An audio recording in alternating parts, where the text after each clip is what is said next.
ठाकरेंच्या एसएनशीला शिंदेंनी use and थ्रोनं उत्तर दिलेले.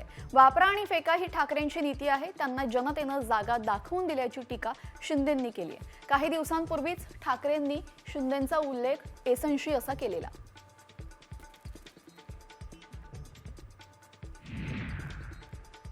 शिवसेनेतील मतभेदानंतर उद्धव ठाकरेंनी एकनाथ शिंदेंना मुख्यमंत्रीपदाची ऑफर दिली होती असा दावा दीपक केसरकरांनी केलेला आहे. मात्र पुन्हा युतीची स्थापना करा असं शिंदेंनी उद्धव ठाकरेंना सांगितलंय.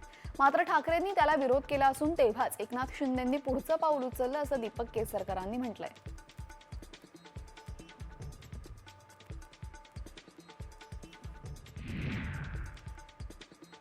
वरळीमधील एसआरए कार्यालयासमोर मनसेनं धडक मोर्चा काढला.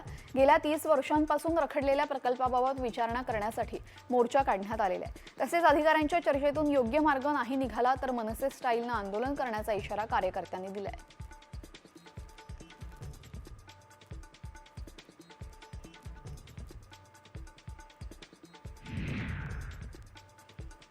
मुंबई नियंत्रण कक्ष आणि मुंबई सेंट्रलवर बॉम्बस्फोट करण्याची धमकी देणारा मद्यधुंद सुरक्षा रक्षकाला अटक करण्यात आलेली आहे.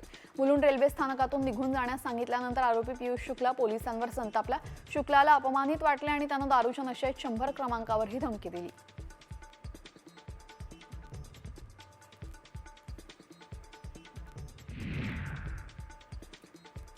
गोखले पुलाचं दुसऱ्या मार्गिकेचं काम अंतिम टप्प्यात आलं असून 15 मेपर्यंत सर्व काम पूर्ण होईल असा दावा महापालिकेने केलाय.